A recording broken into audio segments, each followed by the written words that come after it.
Salut les aliénés, c'est Tutu, nouvelle vidéo aujourd'hui où je vais vous faire un tuto, plutôt un guide pour les civilisations. Alors ça s'adresse plutôt aux débutants et aux amateurs où je vais parler un peu de chaque civilisation, je vais vous donner des conseils, éventuellement des build orders à utiliser, quelle est la meilleure civilisation pour commencer en fonction de ce que vous voulez jouer. Donc voilà, j'espère que ça vous aidera, j'espère que ça vous plaira. En tout cas si c'est le cas, vous pouvez mettre un petit pouce bleu, vous pouvez vous abonner à ma chaîne, ça me fera plaisir et ça me soutiendra. Donc on va aller directement sur le jeu et puis on va regarder un peu les différentes civilisations qu'il y a dans Age of Empires 2. Alors c'est parti. Hop.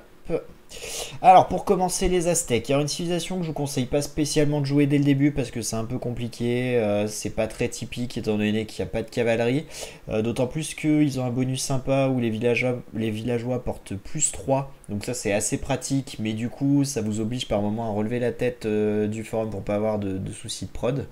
Voilà, donc une civilisation plutôt forte mais utilisée dans un deuxième temps, vous baserez plutôt sur des eagles et du siège et des moines. Ils ont les meilleurs moines du jeu hein, quand même.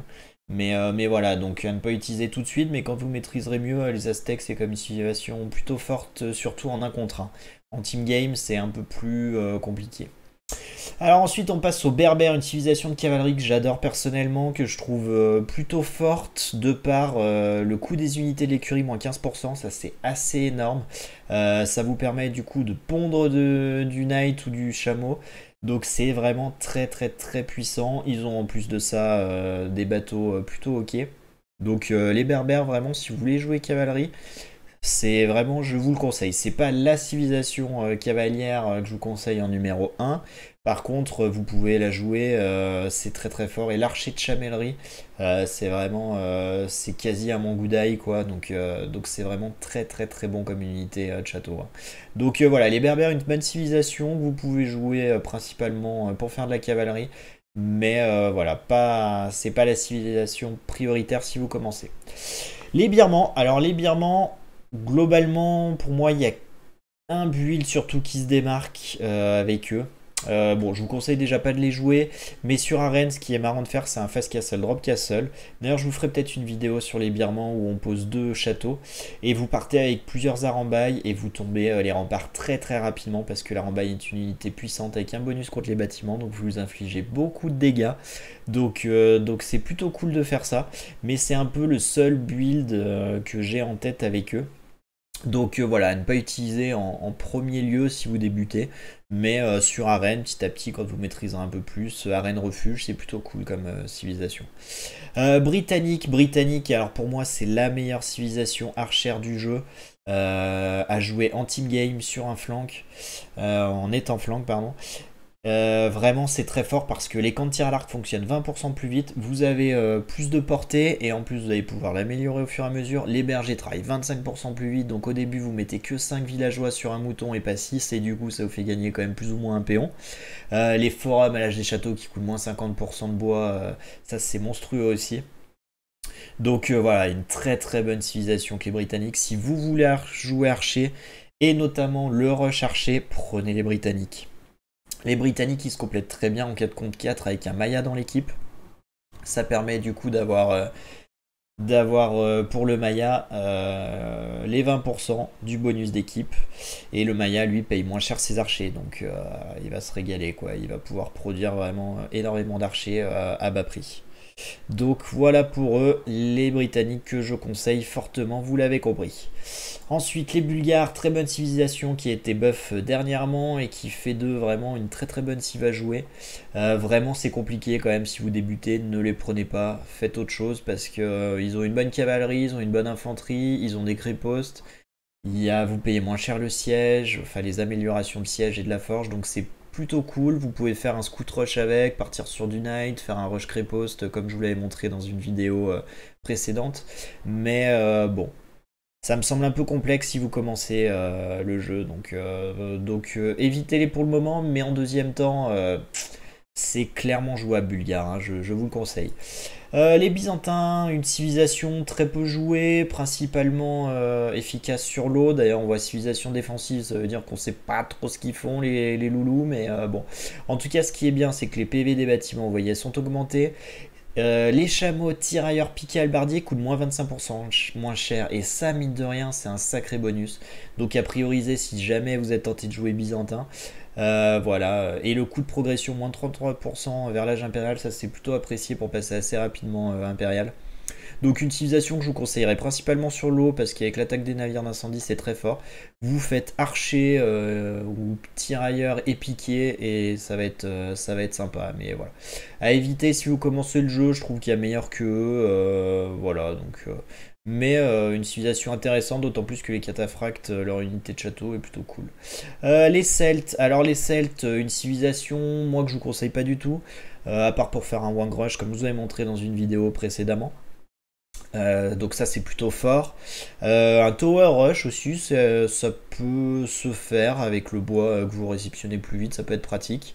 Donc voilà, mais à éviter si vous commencez, hein. Après ils ont de très bons ateliers de siège, donc dans Battle Royale c'est plutôt pas mal, mais bon, les Celtes, faites une croix dessus pour moi, ne le jouez pas tout de suite quoi.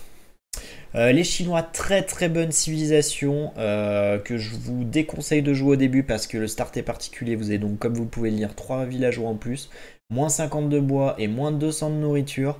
Ça veut dire que vous avez rien en fait quasiment, qu'il faut récupérer de la bouffe rapidement avec tous vos villageois, faire une maison.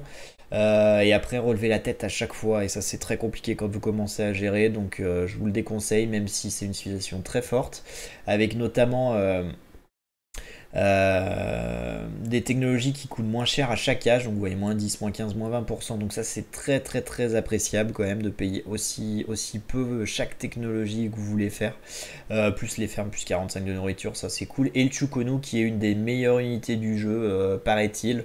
Bon perso je suis pas un grand fan mais voilà en tout cas une civilisation très très forte qu'on voit régulièrement dans les tournois en 1 contre 1 mais que je vous déconseille de jouer parce que c'est un peu complexe. Qu'est-ce que je voulais dire de plus sur eux? Oui, c'est une civilisation du coup d'archers, donc recharger ça peut se faire, après vous basculez sur des Chukono. Ils sont assez polyvalents en termes d'armes et de technologie, mais bon, voilà, civilisation d'archers quand même. Les Coréens qui ont été buff dernièrement, avec notamment les armures des archers. Donc une civilisation ok, sans plus. Vraiment, je la conseille pas, à part pour un Tower Rush éventuellement. Sinon, bon, ils ont leur tortue de siège, navire tortue, pardon, qui est pas mal sur l'eau. Leur chariot de guerre qui est très fort, mais au-delà de ça, bon, vous pouvez faire un rush archer et basculer sur des chariots de guerre, mais je vous le conseille clairement pas. C'est pas, pour moi, c'est pas une civ très très forte et très utile quand vous commencez. Ensuite, les Koumans, bon bah vous savez hein, si vous avez vu ma vidéo sur le boom Kouman, donc 2 TC, des lâches féodales, une civilisation donc que je vous conseille pas vraiment de partir et de commencer avec parce que c'est un peu spécifique, mais il faudra vous y intéresser un peu par la suite parce que vous pouvez faire énormément de choses avec, donc le TC, double TC des féodales, vous pouvez faire du siège des féodales et faire des attaques.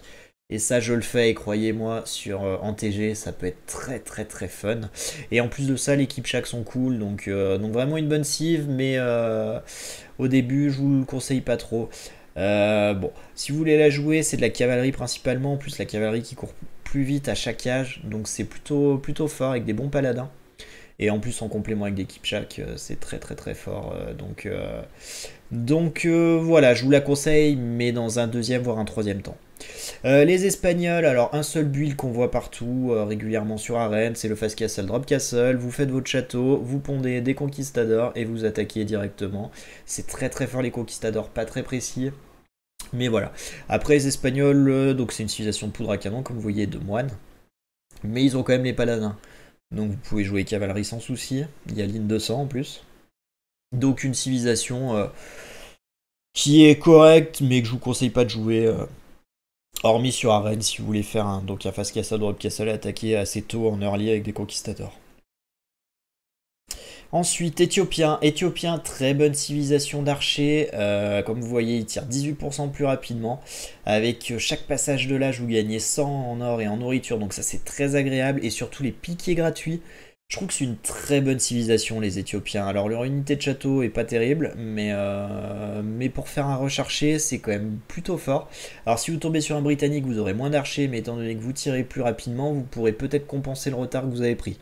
Donc voilà, moi je mettrais quand même Britannique, comme je vous le disais, en priorité, mais Éthiopien, ça se joue très très très bien, et c'est vraiment une civilisation plutôt cool pour jouer archer. Donc je la conseille, mais voilà, c'est pas ma favorite, c'est pas ma top one quoi.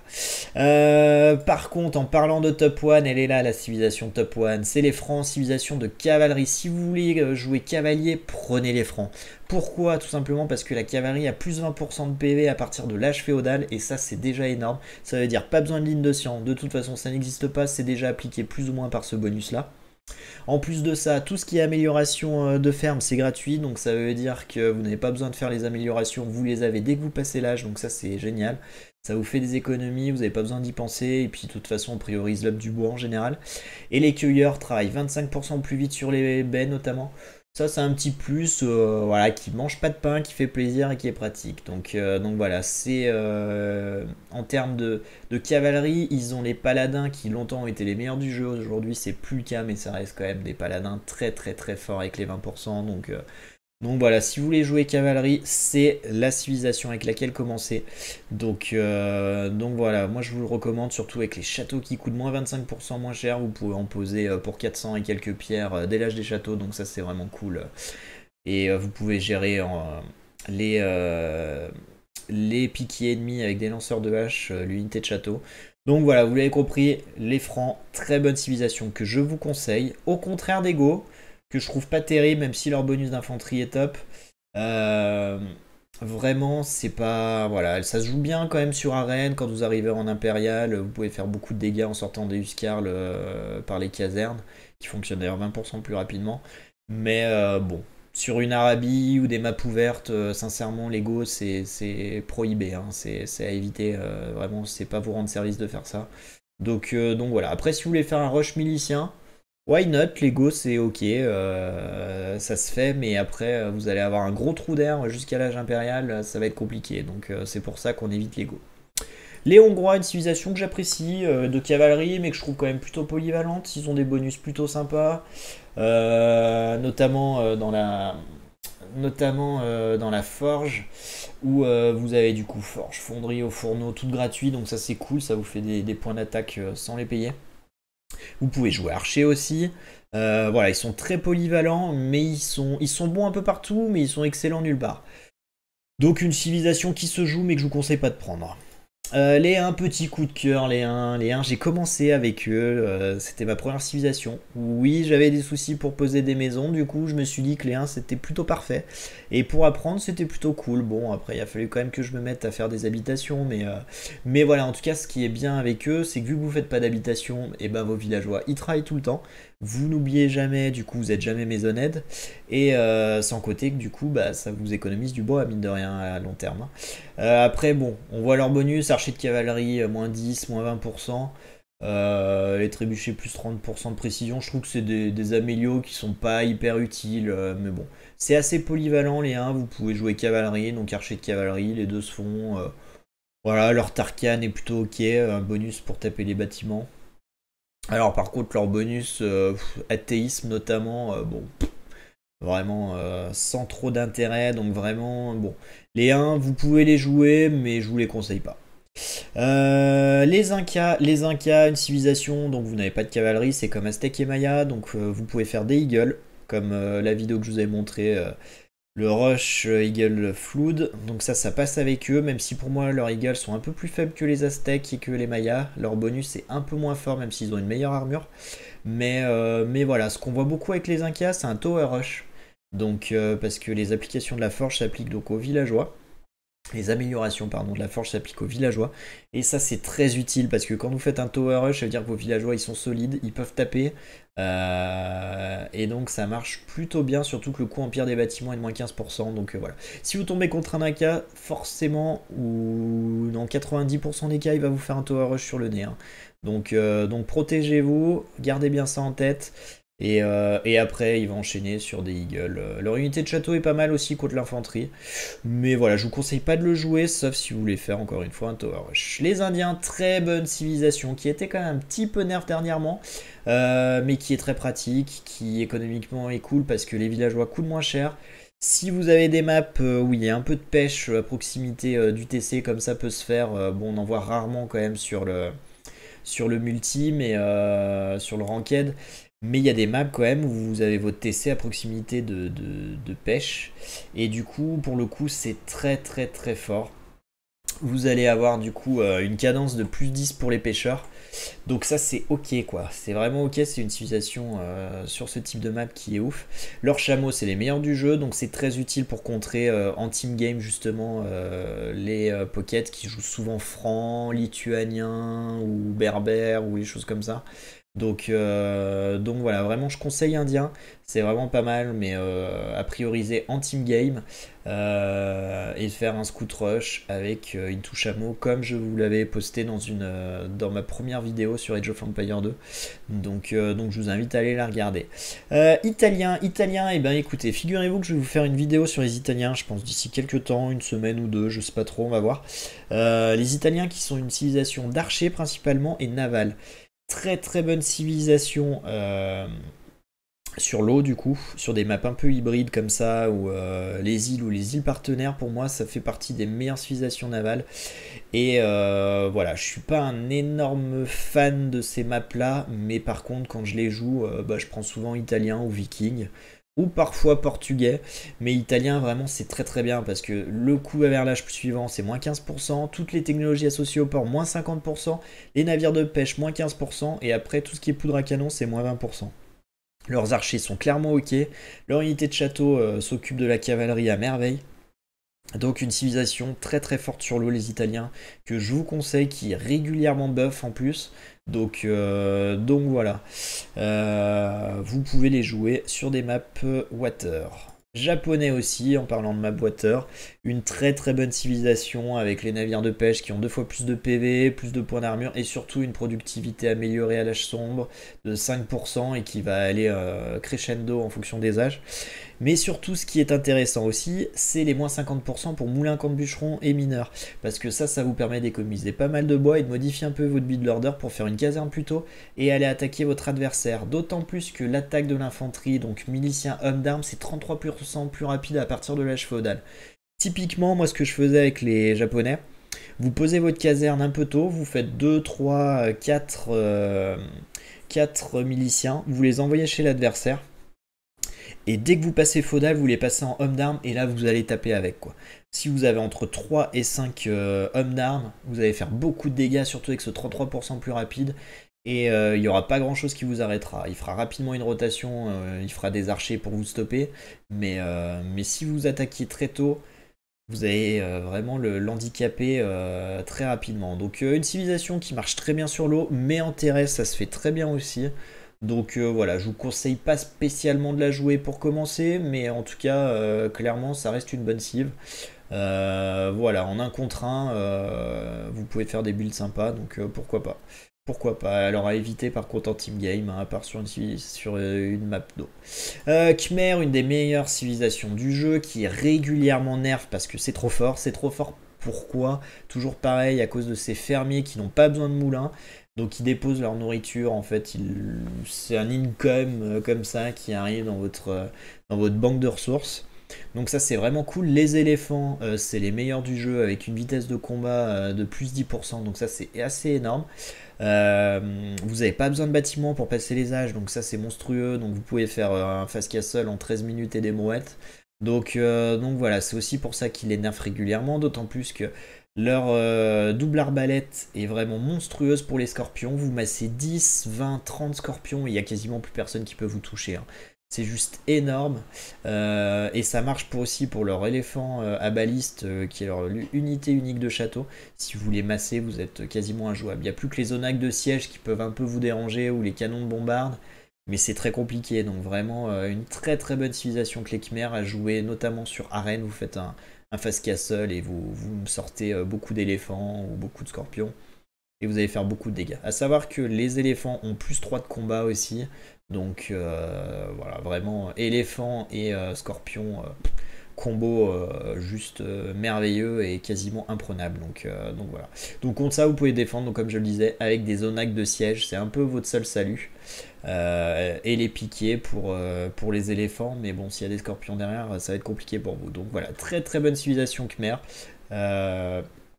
que je vous recommande à jouer. Alors c'est un peu spécifique, donc commencez peut-être pas par eux, mais très rapidement penchez-vous sur eux parce que c'est monstrueux. C'est monstrueux. Lituanien, donc lituanien, une civilisation de cavalerie et de moines. Alors, petite originalité, il commence avec 150 de nourriture en plus. Donc ça, c'est plutôt pratique. Ça permet à des petits malins de faire des drushs vraiment en early, de chez early. Genre au bout de 3 minutes, ils posent une caserne, ils font 2 miliciens, ils partent avec l'éclaireur. Et ils vont tuer des villageois qui souvent n'ont pas métier à tisser à ce moment-là de la partie. Donc ça, c'est très fort. Donc si vous voyez un lituanien en face de vous en 1 contre 1, méfiez-vous de ça. Ça peut se faire. Et après surtout ils ont quasiment les meilleurs paladins du jeu. Alors pour avoir les meilleurs paladins du jeu quand même il faut récupérer 4 lits comme vous le voyez. Ça vous fait 1 plus 4 et là vous allez vraiment taper très fort. Et là même un franc vous allez le démonter. Donc très très bonne civilisation avec des bonus intéressants notamment sur les lanciers et les tirailleurs. Donc voilà une civilisation très intéressante lituanien. Un peu technique à jouer de par les reliques. Mais en tout cas, le start est agréable avec les 150 de nourriture. Vous pouvez les jouer en scout rush, partir sur du night. Je vous le conseille, c'est vraiment cool. Donc vous pouvez essayer de jouer avec les Lituaniens pour commencer. Mais voilà. Alors les Malais, alors civilisation navale effectivement. Très bonne civilisation sur l'eau avec notamment thalassocratie qui va vous permettre d'évoluer vos ports en capitainerie et donc ça tire des flèches, ça fait un mini forum ou château d'eau, c'est plutôt cool. Les pièges à poissons ne s'épuisent jamais, ça c'est cool et ça se marie très bien avec l'enrôlement de force qui fait que vos miliciens ne coûtent plus que de la nourriture, donc pas d'or. Donc autant vous dire que vous pouvez vraiment là, pondre du fantassin 2 épées à main. Je crois pas qu'ils aient les champions, hein, mais voilà, donc une super civ pour faire ça et surtout pour faire un rush éléphant. Alors les éléphants, je vous le cache pas, c'est les éléphants les plus broques de la planète, mais n'empêche qu'ils coûtent moins 30%. Vous avez juste une défense que vous pouvez faire dans le forum, dans la forge, pardon, et vous pouvez faire un énorme rush parce qu'il coûte que dalle, quoi. Et ça, je vais vous le montrer. Je pense que je vous le posterai. Alors, je sais pas si ça sera aujourd'hui, demain ou au début de semaine prochaine, mais sur Arène, il y a moyen de faire des massacres, hein. Des massacres. Vous faites un fast castle un peu spécifique car la vitesse de progression est de plus 66%. Et après, vous pondez de l'éléphant et vous allez submerger l'adversaire. Vraiment, c'est assez incroyable, mais par contre, bon, un peu plus tard dans la partie, les éléphants, ils sont pas jouables parce que bah, ils sont trop pourris. Et leurs autres unités sont pas terribles. Donc voilà, une bonne cive pour tuer rapidement l'adversaire, pour rusher en âge des châteaux, quoi. Donc les Maliens, les Maliens. Alors, est-ce qu'ils ont la palme de la civilisation la plus pourrie du jeu? Ouais, je dirais peut-être que oui, ouais. Ouais, franchement, je sais pas quoi faire avec eux. Sincèrement, alors je les connais peut-être pas assez bien, c'est peut-être de mon inculture, ou je ne sais pas. Mais clairement, je vois pas ce qu'on peut faire avec les Maliens, donc je vous les conseille pas du tout pour commencer. Civilisation d'infanterie avec quelques bonus sympas, mais bon, pas grand-chose à faire selon moi, donc à éviter. Les Mayas, donc une des meilleures civilisations d'archers, notamment en team game quand vous jouez avec un Britannique, comme je vous le disais, qui vous met le 20% dans les camps de tir à l'arc. Vos archers vont coûter quand même beaucoup moins cher. Moins 10 à l'âge féodal et ça augmente de 10%, ou ça diminue de 10%, ça savez pas comment on voit les choses. Donc c'est assez énorme. Très intéressant aussi, vous commencez avec un villageois en plus, donc vous faites tout de suite métier à tisser, et après vous produisez vos villageois. Donc ça c'est plutôt ok. Ça permet du coup d'avoir un villageois d'avance ou un métier à tisser d'avance, ça dépend comment on peut le voir, mais une civilisation qui est très forte, qui en plus avec flèche d'obsidienne vous allez faire des malheurs à l'âge impérial, parce que vraiment ça détruit les bâtiments à une vitesse juste incroyable. Et en plus de ça, vous pouvez faire une rotation Eagle, donc en un contre 1, c'est assez agréable. Vous faites pas mal d'archers, lui fait des tirailleurs. Vous, du coup, en réponse, vous allez faire des Eagles. Et à l'âge impérial, vous avez Eldorado avec plus 40 de vie. Et vraiment, ça donne des Eagles très très très puissants. Donc, très bonne civilisation que je conseille pour jouer à archer. Voilà, vraiment très très fort. Les Mongols, une de mes civilisations un peu chouchoute, je vous le cache pas, que je prends souvent sur Battle Royale. Très utile parce que très polyvalente, avec du coup quand même beaucoup d'avantages. Les Mongudai qui pour moi est l'une des meilleures unités du jeu, meilleure pour moi que les Chukonu dans le sens où elles ont une mobilité bien supérieure. Donc voilà, un petit bonus en plus sur les armes de siège, il me semble, pour les Mangudai. Donc c'est vraiment très très très fort comme civilisation. Moi je vous conseille surtout sur des maps comme Mega Random, où vous savez pas sur quoi vous allez tomber, où il y a souvent de la bouffe et notamment de la chasse. Alors là, la cadence de travail plus 40%, vous allez l'apprécier, hein. Les points de vie de la cavalerie légère, hussard, lancier des steppes, ça aussi, ça c'est vraiment très très très cool. Donc vraiment, voilà. Et puis les archers de cavalerie qui tirent 20% plus rapidement, ça c'est ok. Donc une très très bonne civilisation. Leur siège est top aussi. Donc à prioriser sur Battle Royale, sur Mega Random. Une civilisation vraiment au top. Leurs archers sont pas mauvais aussi. Enfin bon, bref. Vous pouvez quasiment tout faire, donc vraiment je vous conseille les Mongols particulièrement. Les Perses aussi, bah pareil, civilisation très polyvalente que vous pouvez jouer sur Mega Random, où vous avez un gain de productivité à chaque âge. Vous commencez avec 50 de nourriture et de bois, c'est pas énorme, mais mine de rien, ça vous fait un start quand même assez agréable, plus simple à maîtriser. Donc voilà, vous avez des paladins sur cette civilisation-là, donc vous pouvez faire un scout rush et partir sur du knight, tout à fait, c'est tout à fait ok, donc voilà. À l'âge des châteaux, Camandaran, c'est pas trop mal, puisque ça vous remplace le coup des archers. Donc vous faites une compo Knight archer en un contre 1 par exemple, et les archers vous coûtent que du bois. Le souci c'est qu'à l'âge impérial, il n'y a pas arbalétrier, donc après bon bah les archers vous servent pas énormément quoi, mais voilà. Les éléphants qui sont très très très puissants chez les Perses, mais que je vous déconseille de faire parce que ça coûte cher, c'est compliqué à avoir, ça avance à 2 à l'heure. Donc voilà, vous embêtez pas avec ça, partez sur du paladin, c'est très bien. Donc vraiment une civilisation polyvalente que je vous conseille sur Mega Random. D'autant plus que vous avez PV du forum et du port x2 avec productivité supérieure. Donc voilà. Les Portugais, civilisation, voilà, comme je vous avais montré dans une autre vidéo que j'aime pas trop. On peut faire un fast impérial, ça c'est cool. Vous allez chercher les Feitoria, ça vous donne de l'income de bouffe et enfin de toutes les ressources, donc ça c'est ok. Les caravelles sont plutôt sympas aussi. À prioriser sur soit sur une arène si vous voulez faire un fast impérial, ou alors ça se joue très très bien sur de l'eau. Civilisation navale quand même plutôt cool avec quand même un coût en or de moins 20%. Voilà, donc vraiment une civilisation sur l'eau qui est tout à fait jouable. The Viper la joue souvent aussi sur le terrestre. Chacun a leurs petites habitudes. Viper ça va être les Portugais, il aime bien jouer avec ça. Io ça va être les Incas où il aime bien faire du eagle dessus. Voilà, mais bon, moi je vous la conseille pas du coup, à part si vous jouez sur une map water quoi. Et puis vous faites donc archer, bateau et poudre. Voilà. Les Sarrasins, les Sarrasins. Alors là, je vais prendre une petite minute dessus parce que les Sarrasins, ils sont spécifiques quand même, hein, ils sont curieux. C'est pas une super civ, par contre, ils ont quand même quelques avantages dont on se passerait pas.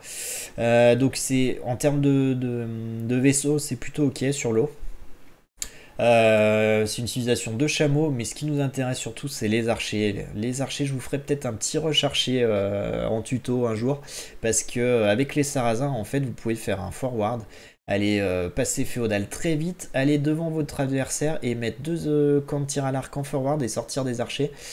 Et avec leur petit bonus contre les bâtiments plus 1 par âge, vous allez tomber leur rempart très vite et leurs bâtiments aussi. Donc il y a moyen de faire des dégâts très très tôt. En plus de ça, avec les taxes commerciales plafonnées à 5% et leur marché moins cher, vous pouvez équilibrer votre économie très très facilement. Faut pas hésiter à jouer avec le marché, voire même à acheter vos âges. Moi, château, il me manque de la bouffe, j'achète. Il me faut de l'or, je vends direct. Parce que vraiment, avec cette taxe commerciale plafonnée, c'est un régal, hein. Donc voilà, les gros points forts donc, de Sarrazin, c'est les archers qui tapent plus fort contre les bâtiments et c'est le marché. Donc vraiment, appuyez-vous à chaque fois sur les points forts de chaque civilisation. Donc et vous ferez des merveilles. Donc voilà, Sarrazin, le forward. Bon, Je vous conseille pas du coup de commencer par ça parce que c'est un peu compliqué, mais dès que vous serez un peu plus amateur en 1 contre 1, il y a moyen de faire des belles choses. Et notamment sur Lombardie aussi, en team game, avec une stratégie, vous pouvez faire du forward des féodales et aller faire du dégât sur une map où ils s'y attendent pas, donc c'est très intéressant. Les Slaves, civilisation d'infanterie et de siège. Alors bon, cadence de travail plus 10% pour les fermer, ça c'est très agréable. Ravitaillement gratuit, ok, bon.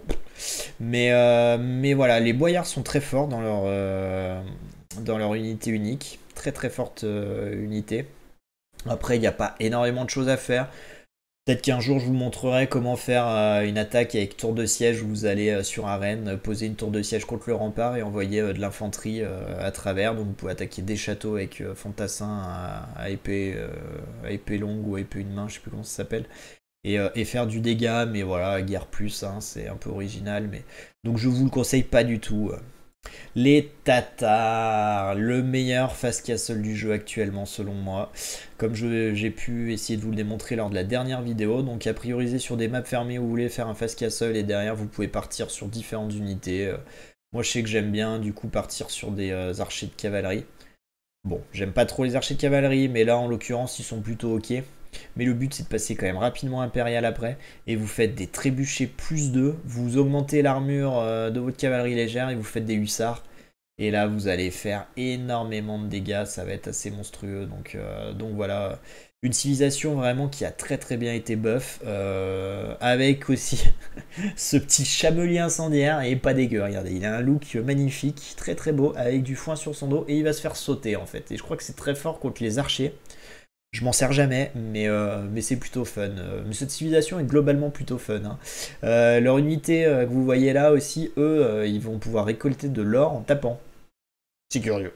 C'est curieux, c'est original, mais bon, ça existe. Et donc oui, archer de cavalerie, parce qu'ils ont bac de pouce et tactique part gratuite. Et après, vous pouvez up le +1/+1, donc ça c'est cool. Donc voilà, une civilisation qui reste quand même malgré tout polyvalente. Donc les Tatars, je vous le conseille, ouais, surtout prioritairement sur Arena et sur Refuge, enfin toute map fermée comme je le disais. Les Teutons, peut-être les meilleurs paladins du jeu, du coup avec les Lituaniens et en dernier, enfin en troisième les Français. Parce qu'ils ont des bonus d'armure +1 dès l'âge des châteaux et +2 à l'âge impérial. Donc ça fait des paladins très très très solides, avec des fermes qui coûtent moins 40% moins cher. Alors ça c'est cool, ça c'est très agréable, ça vous permet d'avoir quand même une bonne récolte. Enfin de poser plus de fermes et du coup d'avoir une bonne récolte, d'autant plus que j'ai oublié ce que je voulais dire, bref c'est pas grave. Donc ça vous permet de faire des paladins qui sont en plus, qui ont une meilleure résistance aux moines, donc ça c'est très intéressant. Avant qu'un moine puisse vous convertir, il peut se lever de bonne heure le coco. Alors le seul défaut pour lesquels je ne joue jamais Teuton, c'est qu'ils n'ont pas élevage, et élevage mine de rien c'est plus 10% de rapidité pour la cavalerie. Et bah je trouve que ça fait la différence. Quand vous faites un scout rush avec les Teutons, waouh, enfin ça se fait parce que le scout rush de toute façon il n'y a pas élevage. Donc voilà, ça passe.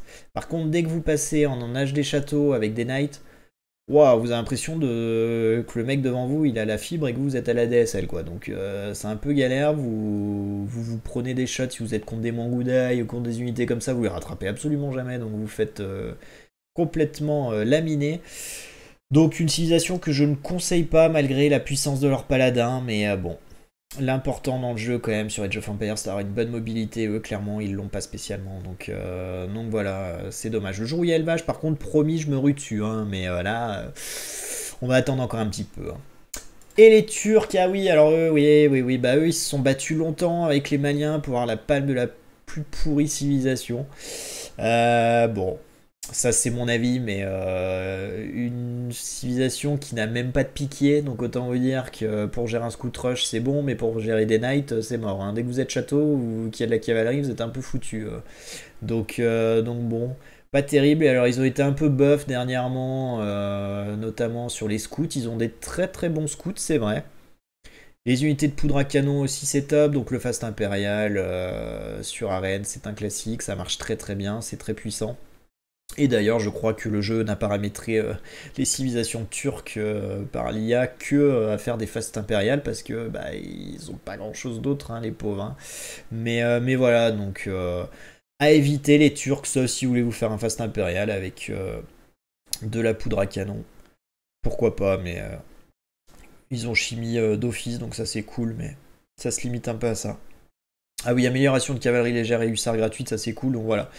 Une cive pour, comme je le disais, pour des scouts ou pour faire des poudres à canon, donc canon de bombarde, l'unité de château, etc. Les Vietnamiens, très très bonne civilisation que les Vietnamiens, une civilisation d'archers qui, au bout de 3 secondes, même pas, à la première seconde, vous voyez les positions ennemies en fait direct, donc ça c'est un avantage énorme. Énorme, énorme, vraiment. Donc, une très bonne civilisation, les Vietnamiens, de par leur bonus. Alors, à quoi ça peut vous servir pour les positions ennemies? Bah, déjà, pas besoin de les repérer, vous savez où ils sont, vous pouvez les attaquer rapidement. Mais en plus de ça, pour les vilains garçons, et les vilaines filles aussi, vous pouvez aller chez l'adversaire et lame l'adversaire. Donc qu'est-ce que lame? Lame, ça va être par exemple d'aller taper avec votre scout deux coups un porc, un phacochère, un sanglier, et le ramener chez vous et lui voler en fait, et le mettre très très très mal. Vous pouvez aussi y aller très vite pour récupérer des moutons qu'il n'aurait pas trouvé, étant donné que vous savez où il est. Donc voilà, révèle les positions ennemies au début de la partie, c'est un sacré avantage qu'il ne faut pas négliger, hein. En plus, les améliorations économiques, elles ne consomment pas de bois, donc ça c'est énorme. Vous faites votre amélioration bois, votre amélioration des fermes, c'est que de la bouffe à payer. Donc c'est hyper agréable, vous avez besoin du coup de ramasser un peu moins de bois qu'habituellement. Les PV des unités de camp de tir à l'arc, plus 20%, ça c'est monstrueux. Vous faites des archers, ils ont 20% de vie en plus, donc même les tirailleurs, sans compter que les tirailleurs à l'âge impérial, vous pouvez, toute l'équipe peut les améliorer en tirailleurs impériaux, donc ça leur donne encore un plus 1. Et ça fait les meilleurs tirailleurs du jeu, c'est assez énorme. Le fantassin arc en rotin est très fort aussi dans le château. Et en plus de ça, comme si tout ça ne suffisait pas, vous pouvez faire en fast, à l'âge impérial, vous pouvez faire une rotation sur les éléphants de combat qui ont plus 50 PV et qui sont très puissants. Donc un combo archer éléphant à la fin, c'est un pur massacre. Donc vraiment une très très bonne civilisation que je vous conseille de jouer. Moi, je préfère quand même jouer britannique parce qu'il y a quelques avantages qui me conviennent plus. Maya aussi, mais vietnamien, clairement, ça fait partie de mon top 3 des archers. Bon, je compte pas les chinois, hein, mais du coup, vraiment une très bonne civilisation. Donc, je vous conseille, vous pouvez commencer avec eux. C'est très très bien et même par la suite, ça reste vraiment top, les Viettes. Bravo à eux, c'est vraiment très réussi, vietnamien. Donc voilà. Et on finit avec les Vikings, civilisation d'infanterie et navale. Peut-être la meilleure civilisation navale du jeu, étant donné tous les bonus qu'ils ont. Donc les coûts de navire-guerre moins chers. Et en plus de ça, les coûts des ports moins 15%. Ils ont les Drakkar, qui est une unité sur l'eau qui est assez incroyable. Donc l'idée parfois sur des maps comme île partenaire ou île, c'est de faire un fast castle et vous pondez des Drakkar à fond et là vous allez prendre un ascendant important. Vous pouvez même faire des galères parce que de toute façon elles coûtent moins cher que votre adversaire. Donc 15% si lui il n'a pas viking, vous allez forcément le dominer par ce biais-là. Donc c'est vraiment très très fort. Et même sur du terrestre, vous pouvez jouer archer, c'est plutôt ok. Leur unité de château est très forte. Alors, petit défaut quand même de cette unité de château, c'est que je trouve qu'il faut faire énormément d'améliorations pour les up au max. Donc, à l'âge impérial, par contre, si vous avez tout, c'est monstrueux les fous de guerre. Donc voyage, je conseille. En 1 contre 1, c'est pas mal utilisé en tournoi parce que vous avez brouette et charrette à bras gratuite. Et mine de rien, brouette, c'est un peu plus de 2 villageois offerts, hein, sans compter le prix de la bouffe et tout. Mais en gros, vu que vous arrivez des châteaux, bim, vous avez brouette. Donc c'est plutôt énorme. Des féodales, pardon. Vous avez direct brouette et après vous avez charrette à bras gratuite. Donc autant vous dire qu'économiquement, c'est un sacré bonus. Donc une très très bonne civilisation que je vous conseille pour les maps navales prioritairement. Après leur infanterie, ils ont les meilleurs piquets du jeu, mais ils n'ont pas le bardier. Donc bon, en termes de land, faites plutôt des archers selon moi et l'unité de château. Donc voilà, je crois qu'on a fait un peu le tour de toutes ces civilisations. Donc différentes stratégies. Ce qui est vraiment essentiel, c'est en gros d'adapter votre civilisation en fonction de ce que vous voulez jouer et surtout en fonction de la map. Comme je le disais, si vous tombez sur méga random, priorisez Perse-Mongol. Si vous jouez une map d'eau, priorisez les Vikings, les Portugais ou les Byzantins, quoi, enfin des civilisations de cet ordre-là. Vous pouvez aussi, si vous êtes en team game, que vous pensez, enfin que vous jouez à 4 contre 4, vous doutez bien qu'en face il y aura de la cavalerie, donc vous pouvez prendre indien pour faire chameau et contrer les cavaliers. Si vous jouez en 1 contre 1 et que vous voulez être agressif dès le début, prenez peut-être un K et faites un tower rush, pourquoi pas. Donc vraiment, l'essentiel, c'est quasiment toutes les civilisations se jouent. Chacune a une utilité quelque part. À part une ou deux bien sûr, mais vraiment adaptez votre civilisation en fonction du jeu. Il n'y a pas de civilisation meilleure que les autres, il y a une civilisation meilleure que les autres sur certaines maps et en fonction de certains gameplay. Donc à vous de trouver votre gameplay, ne faites pas toujours le même. Alors quand vous commencez, si justement faites votre gameplay à vous, et faites votre gameplay à vous, prenez l'habitude de jouer d'une manière précise. Par contre après diversifiez-vous, pas facile à dire ce mot. Donc apprenez à jouer cavalerie, apprenez à jouer archer, apprenez à jouer du coup mongol et perse et vous verrez ça sera profitable pour vous en fonction des différentes maps que vous rencontrez. Donc voilà, ça sera tout pour moi les aliénés. J'espère que ce tuto vous aura plu et vous aura intéressé. Et donc moi je vous dis à très bientôt pour une prochaine vidéo. Allez, salut!